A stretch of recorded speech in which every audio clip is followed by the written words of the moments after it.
Welcome back to Leverage Supply Chains, the show where operators and builders turn AI and data into impactful supply chain results. I'm your host, Andrew Stroop, and today we're keeping freight brokerage accounts receivable, or AR, order to cash brutally simple, focusing on exception and dispute rates. This is timely as the logistics market is under pressure with bankruptcies in the headlines and a prolonged freight recession on operators' minds. So we'll focus on what you can control today. That's why we're excited to have Charley-Dehoney join us today, co-founder and CEO of Upwell. We're going to show you how operators bring both numbers down without pulling on back office burden. Charley, welcome to the show. For folks new to Upwell, give us the one-liner on the problem you solve and for whom. Thanks for having me, Andrew. It was always great hanging out. And so at Upwell, we're the guys that are automating accounts receivable using AI in logistics.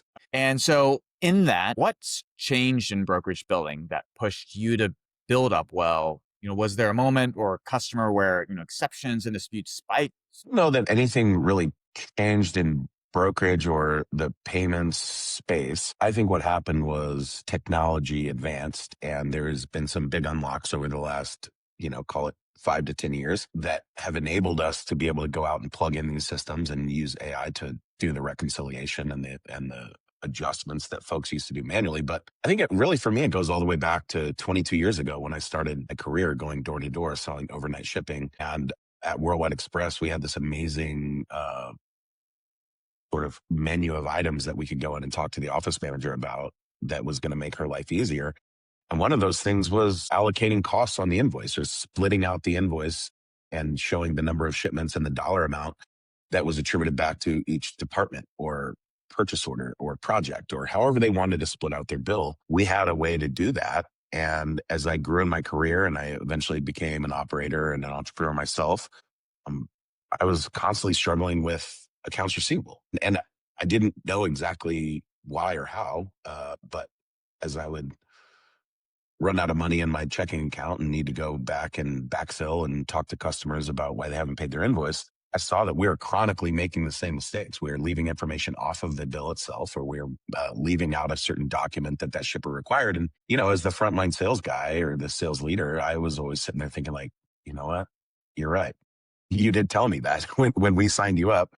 You told us your invoicing requirements and we messed it up. So over the years, I just saw that problem really continued to grow. And as AI started to come into the accounts payable space and more shippers and payers were using automation to reconcile their invoices and validate their charges, it just was obvious to me that the logistics community did not have the AI under the hood running against their TMS and running against their accounting systems to validate these charges. And I just thought, what a great opportunity to bring AI into the logistics work streams as these baby boomers are aging out of, the workforce.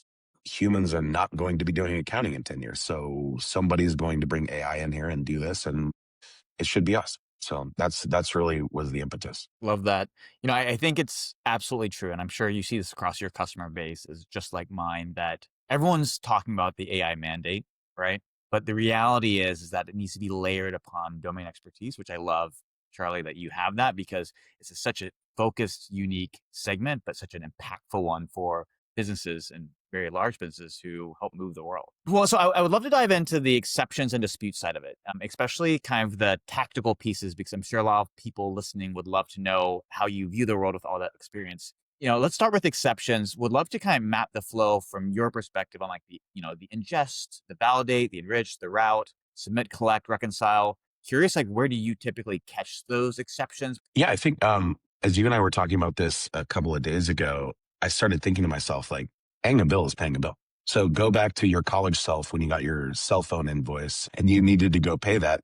You would look at the charges and you would wonder, why was this $43 this month as opposed to $36 last month. And logistics is not different. I would say the thing that makes logistics invoicing unique over other bills that companies receive, certainly at the enterprise level, generally speaking, there's no purchase order cut against a shipping transaction. So if you're moving something in logistics, there is no ERP order to go back and reconcile that against. So the people in payables for logistics are looking at different systems of record, and they're going back and validating charges, reference information, those identifiers that might be the purchase order, it might be the job code, it might be the site location code. Every business is different. And there's going to be 5 or 6 things that every payer is going to need to see on their invoice. And inherently, as a sales guy, when the owner would take me to the back and I would meet, Gladys or Peggy or Kathy in the back and, or Daryl, and they would tell me, these are the 4 or 5 things you got to get on my bill. As a sales guy, I was like, oh, we got you. We got you. Like, totally got you. We're really good at this. And then back in the day, 20 years ago, Daryl might pick up the phone and say, hey, Charlie, I got your first bill. It doesn't have my reference number on it. I told you we can't pay you without this. Get me a reference number. I'll get you paid. But after 2 or 3 times, Daryl's getting pissed. Like, he's like, I told him, dude, I told him when he came. I told him later. I told him again. I'm not going to keep telling him what I already told him. And then they just stop paying you. So you fast forward to today, Daryl's been replaced. Like, there's some automation layer of Coupa or Open Envoy or some platform that's out there that's ingesting these invoices and they're reading them on the payer side. And they're just saying, you didn't give my purchase order number, but they're not notifying you. As a logistics service provider, as a broker, a carrier, a freight forwarder, nobody's calling you. Nobody's emailing you. They're just putting your money in a queue. And if you've got a 60-day term set in place with that shipper, and you don't fix that issue until day 75 because the invoice has already gone past due, well, guess what? Now you're getting paid at day 135. And you probably paid the carrier at day 15. But now you've got 120 days of negative cash flow that you're basically, as a business owner, taking money out of the right pocket. You're not paying the daycare because you're paying the trucker. And that's the world that I live in, that I grew up in. And 15 years ago, when I once had to sell my Mercedes in front of my freight brokerage just to make payroll, I felt so demoralized and dejected. And my wife and my best friend, my business partner, and my idol was looking over there and go, fucking told you. I told you we needed the money. Like, you got to tighten this up. And so I lived it the hard way. And as an entrepreneur, the stress that comes from paying your people and your carriers over your personal, it takes its toll on your marriage. By the grace of God, my wife and I have stayed married. Now we celebrated 20 years in July, but it was because of her patience and her grace, not because of my intelligence. And so many years ago, we felt this problem ourselves. And then, fast forward to a few years ago, I was working for one of the biggest transportation logistics companies in the world. And they were very kind to let me into the back office conversations of them and all of their trade partners. And I was able to go out and see that every large enterprise is having a harder and harder time getting paid by the shipper. And it's not because the shippers don't want to pay. I do believe the shippers want to be great partners. I think companies like FreightWaves have shined the light on becoming a carrier of choice and a shipper of choice. And I think that symbiotic relationship has never been more important. But the guy that hands you the freight in the traffic department is not the person that signs the check in the back office. Fundamentally different group. So you've got to keep the back office people happy, because the transportation guy, you could say sorry, or the woman that gives you the freight, you can go to their home, you can hold their child, you can take them out to dinner, you can, go play golf with them. And like, you can reconcile a lot of differences. If the freight's late, you'll be okay. If the bill's wrong, you're cooked. Absolutely. Well, definitely think that there's an aspect of being able to figure out how to tackle this problem, which I think exactly you're on the right piece. It's interesting because you talk about Daryl, the example of Daryl in that category, and then the automated systems, in that ultimately all is tied to not just the exceptions, but the dispute side as well. Right. And what can be prevented versus handled. And then to your point, the automation side of it, I guess, like, what in that workflow, and even with where you guys are with Upwell, is the human still in the loop? What do you guys cover? Like, where's the divide, and where is the real, the flow of those things that really win? I think, our vision and really what got me inspired to start this business was I started thinking, like, when humans are out of the loop, you're not going to have somebody chugging and plugging from a spreadsheet to a system and back, right? You're going to have AI and automation integrations doing those things. And what you really want to do is inform your smartest person in your department of all the problems. And then that person probably needs to have 1 or 2 helpers to like go manage these issues. The term disputes in billing and logistics is actually, it's a like sort of inflammatory. It's like a polarizing term, because shippers, I mean, they're pissed, right? They're like, the bill's wrong, I'm not paying. Like, we're voting with our check. Like, we're not giving you cash until you fix this invoice. But the logistics companies, like, it's just a discrepancy, right? They don't call it a dispute. They call it a discrepancy or collaboration. Audit companies like to call it collaboration. It's like when, these two firms come together. But who's happy when they're reconciling a bad charge? Like nobody's happy about that. Everybody, first off, when you have to pay money for anything, even if it's your company's money, like those people are pissed. It's not your favorite part of the day is like giving people monies. In our industry, the invoice has to be accurate, thorough, and complete. And so if you can do that, then there's no emotion. Then the money just goes and everything's validated and accountants are being accountants and charges are validated and costs are correct and things move. But if you fat finger that purchase order number or that reference isn't on the bill of lading, but it happens to be on the PO and the invoice, those are the kinds of things that just completely gum up the system. And so as I started seeing this problem and seeing the scale at the problem that existed, what was missing was that underlying intelligence layer. It's like, yeah, but I mean, you still need somebody with hundreds of years of tribal knowledge like built into their head to be able to do this work. And then in October of 2022, ChatGPT 3 came out and was available to the public. And I was already ruminating on this problem and thinking to myself, somebody needs to build order to cash for logistics. This is a huge, huge opportunity. And then when ChatGPT came out, like I was already kind of, in conversation with my business partner, one of my best friends, my co-founder, Aaron, and we were talking through what the opportunity might look like. And we both were like, hey, have you messed around with ChatGPT yet? It was like, aha, like this is going to be the technology that becomes that decisioning layer that allows the humans to step out of the loop and puts us in a situation where your best person can be managing exceptions on a dashboard. And then that team that they're farming that sort of busy work out to, that team could be anywhere. They don't have to be in your corporate headquarters in New Jersey or Dallas. Like they could be, in the Philippines, they could be in India, they could be in Costa Rica, they could be in Colombia. And so as you start to think about spreading that work out and letting those tasks, the busy work, the minutia, the stuff that people don't like to do anyways, the stuff that your child will not tolerate doing when they get into the workforce in 20 years, those are the type of tasks that we just want to surface those to the top and let the AI run in the background. So if it's a simple fix of adjusting the cost on an invoice or transposing two digits on a reference information, that's the kind of thing that a human does not need to do. But AI is perfectly suited to do those things. And so I think, Andrew, like to round out your short question, we really want to be the folks that don't need to make the AI. I don't think my industry cares. The freight brokers don't look at me any differently if I made the large language model, like if I founded Anthropic versus Upwell, like they don't give a shit. What they care about is, did I get paid faster? Did I get to home on time to make it to my son's soccer practice or get my daughter to Girl Scouts or dance? And is my business running better? Did I need to go hire more people as I scaled my growth? Those are the kinds of things that actually, like, this is why I love logistics. Everybody's so practical. It's so just down the fairway, common sense. And so that's where I think we're really resonating with folks is do more with less, get paid faster, go home on time. 100%. And I think coming back to a prior thread that we just were talking about, not having a hammer and looking for a nail or a screw, but seeing a problem and using the tech to enable it is, I think, exactly well suited, especially as you know, in the industry of supply chain logistics.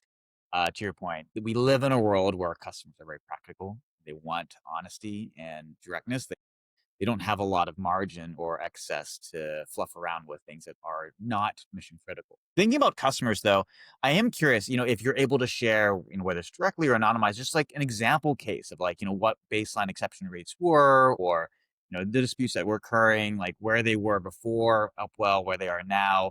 Just very curious to talk through that because I think that's a very visceral anchor point for also like the listeners understanding how Upwell ultimately helps. So, thanks for the question. Fascinating sort of lens to look at that problem through. And I think it's the most obvious way to look at the issue at hand is my invoice is getting paid, more regularly because they're accurate, thorough, and complete. Yes or no? It's a very binary outcome, right?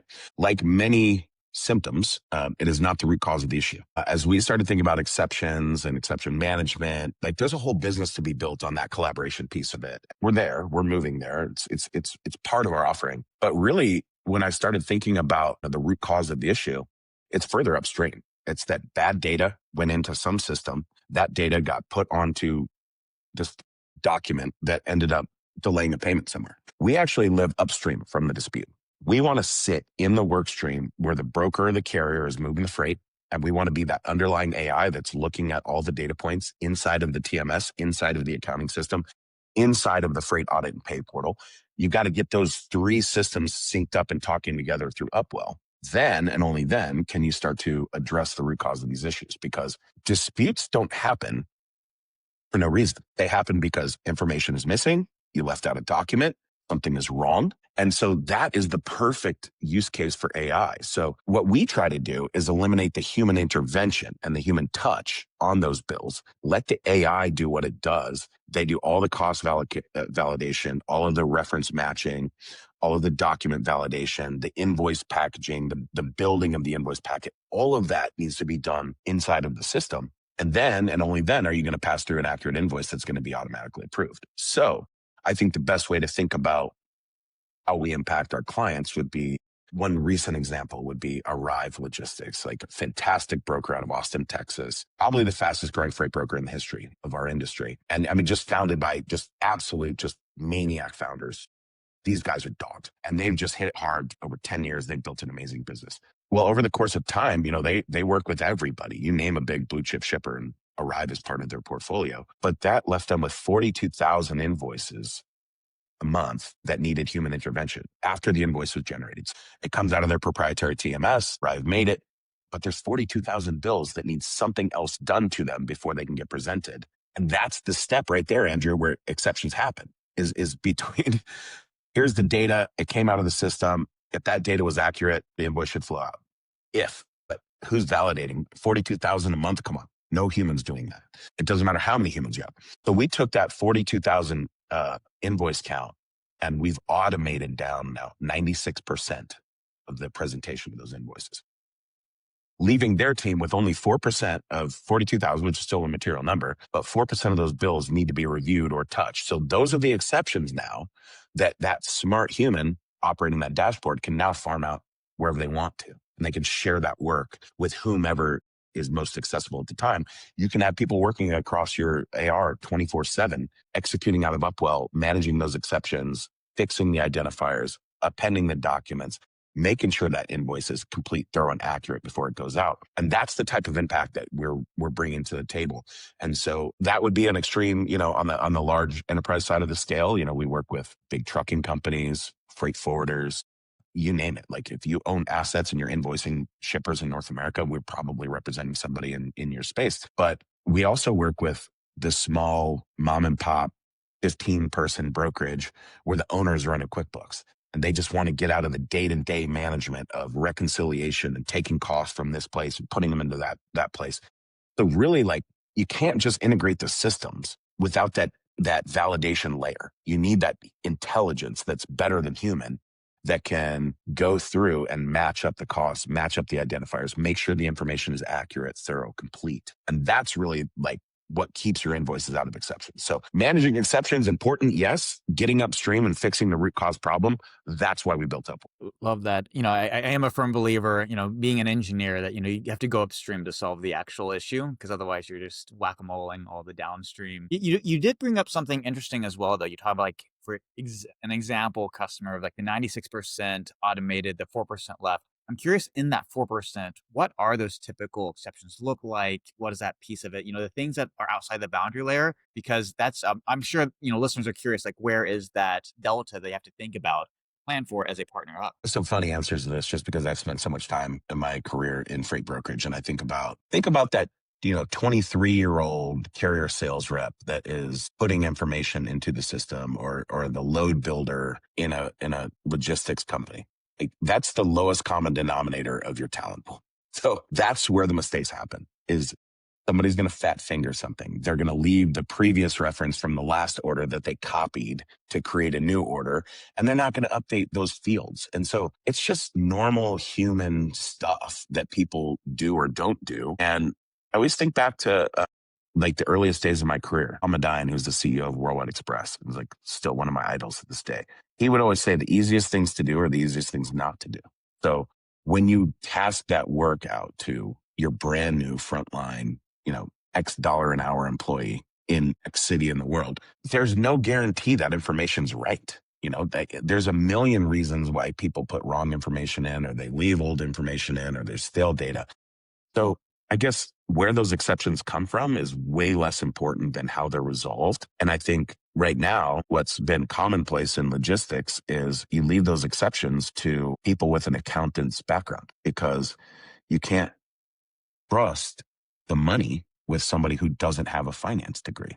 And when you start to think about what is that person with 20 years of experience and a degree in finance in North America?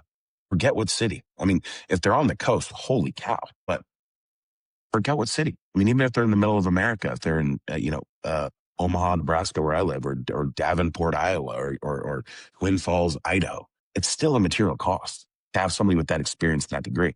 So the expense of managing these exceptions with a full staff accountant and 20 years of experience. And by the way, that person is the keeper of all your secrets in your business. They know where every stinking body is buried. They know where every customer's issue lies. They're the person you're not going to go into an RFP without bringing her into the conversation. So like, that's your person that you got like working on fat finger billing errors. Like, come on, man. Like, we're in 2025. Like, we're not doing this anymore. AI's here. Run it through the LLM.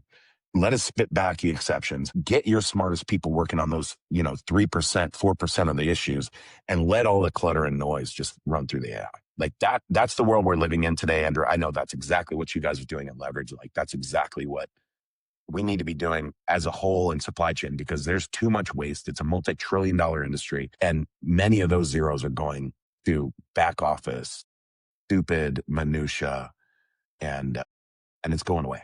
You know it, I know. Absolutely. Yeah. Well, and I think in addition to that, something that we've seen, I'm sure you're seeing also on the freight brokerage side too, is the hands of the operating owners are changing as well generationally, right? I know we talked about this a little bit as well. And so the questions in which being asked are in a different lens, which I think is very critical, which I think opens up opportunities like Upwell and Leverage in that space, which has been great. We actually just came from a conference and we are chatting with some of the new owners, which they're not new to the business. They're just new in their role because they've been, groomed to do so over the past 3 or 4 decades of their life. And so it is interesting. I am curious though. Also, we talked about a lot about like the LLMs, the automation, the removal.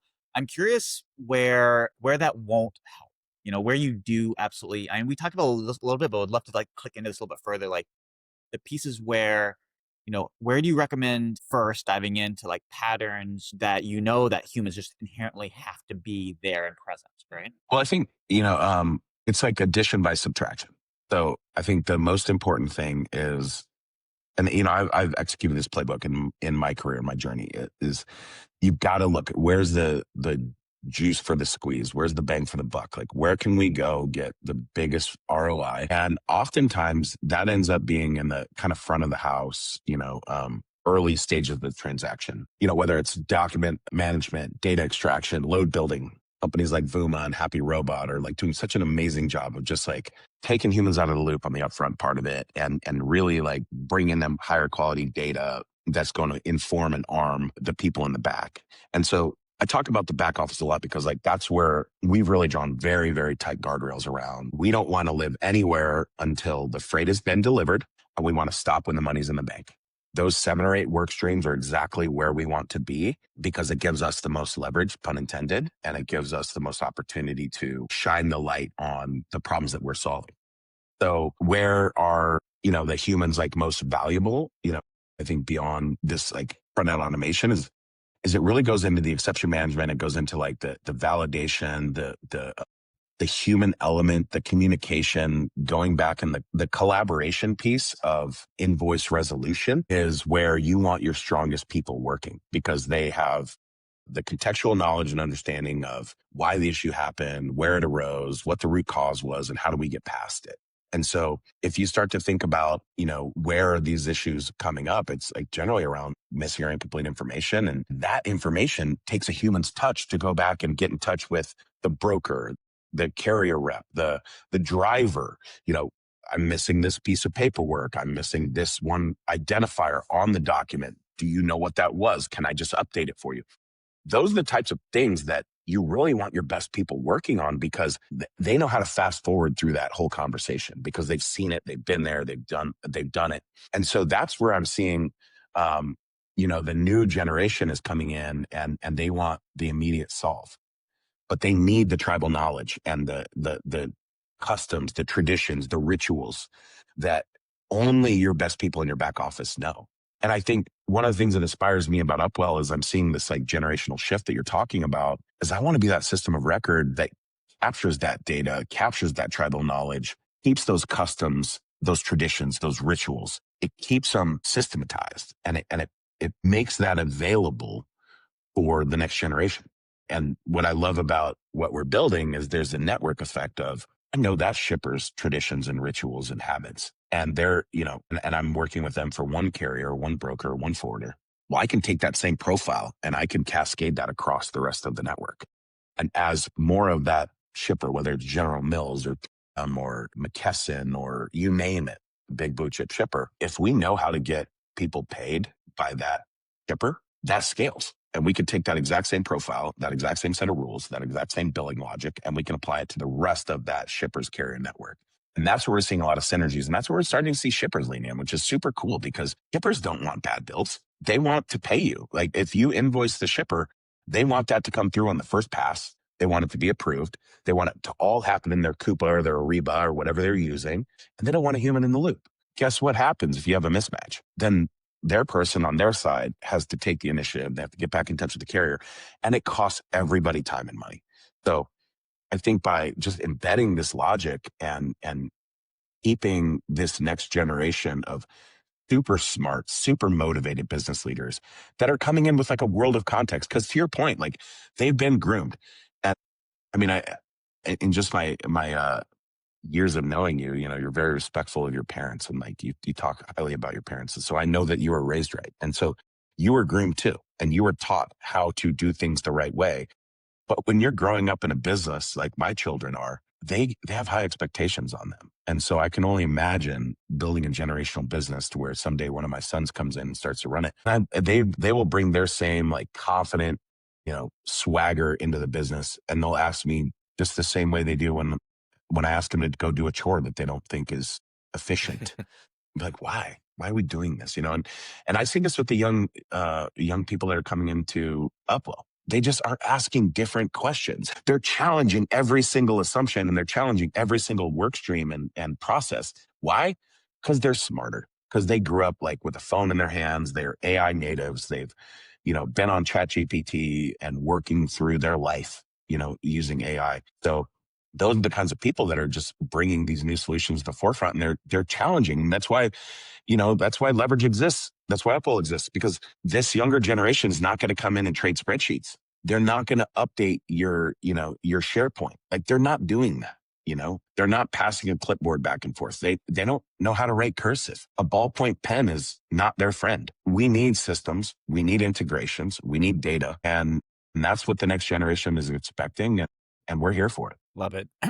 Well, look, as we look to wrap up, I always love to dive in a little bit more into some, personal reflection questions, which you admittedly, Charlie, always like weave in anyways, which I think is one of your secret magical sauces about who you are as a person. But the first one always is, what advice would you give younger Charlie or someone new to this space about focusing on, this workflow or just generally the freight brokerage businesses? Yeah. I mean, I think the advice I would give myself is probably the creed that I lived by as a young person in logistics. And it's like, if you're curious, just keep showing up, keep asking questions, go to the event, like stay late, get drunk, be at the bar, like don't go up to your room, stay out, meet the next person. Why? Because they know something that you don't. And this industry is infinite when it comes to the permutations, the opportunities, the just knowledge that's out there. So I think one of the things I'm happiest about, I think one of the turns that I made in my career was like leaving the big company at Worldwide and going off and starting on my own. And I spent 6 or 7 years just being a shipping hacker. Like if a customer said, can you, I said yes before they asked the rest of the question. And then I figured it out along the way. So if you can move it, I probably packed it, shipped it, loaded it, driven the truck, sold it, dealt with the billing dispute, filed the claim. Like I've sat in every seat in this entire value chain. I fucking love every single one of them. And it's not because I love freight and pallets and trucks. I love the people. Like the people in our industry are just crazy smart. And what I love about being in this industry now for 22, going on 23 years is like, I meet guys like you and your partner. Like 20 years ago, you guys weren't coming into logistics because it wasn't called logistics then, dude. It was trucking or shipping. And then it's like Amazon started calling it logistics. And then COVID happened. It was like the supply chain. And it's like now everyone's a fucking supply chain expert. It's like, like on my group thread with my brothers and sisters, when, there's some supply chain issue, my sisters like to chime in. It's like, hey, thinking to myself, if only one of us was actually an expert in this and we knew what we were talking. Oh, wait, there is one of us. But, the bottom line is, man, is logistics is everywhere. And once you see it, you can't unsee it. So I just love being around the youth of this industry and the people that are seeking and they're thirsty for the knowledge. And like, those are the people I want to go grab a drink with. I want to like huddle up with them at the conference. I want to set up a Zoom call. I want to pick their brain more than they could ever want to pick mine, because I've already forgotten a lot of stuff that they are never going to learn, but they know stuff that I need to know now. And so I love this industry. I love like inherently supply chains are networks. So if you're somebody like me who loves people, then you love to network and you love to get out there and understand, who is Andrew? What did he do before this? Why did he get here? And when I get to hear your story about running the supply chain through COVID under the Obama administration and dealing with that, like, mess of an issue you were imposed with. It's like, oh yeah, man, these are the kinds of people that we need here. And companies like Amazon and Uber and you name it have brought that exposure to our industry. And that's why I get to talk to people like you. And that's why I love this business so much. It's like, we're getting smarter every day, not because we're learning more, but we're attracting better people. Absolutely. Appreciate the insight, and obviously very much appreciate, our connection a few years back and being able to build and nurture that relationship at the same time. Well, look, as we wrap up, if today sharpened your path as a listeners to better freight brokerage, AR order to cash, highly recommend sharing this podcast and the notes that Charlie provided with your ops and finance leads. Follow Leverage Supply Chains wherever you listen and leave a quick rating. It helps other operators find the show. Thanks for joining us. See you next time.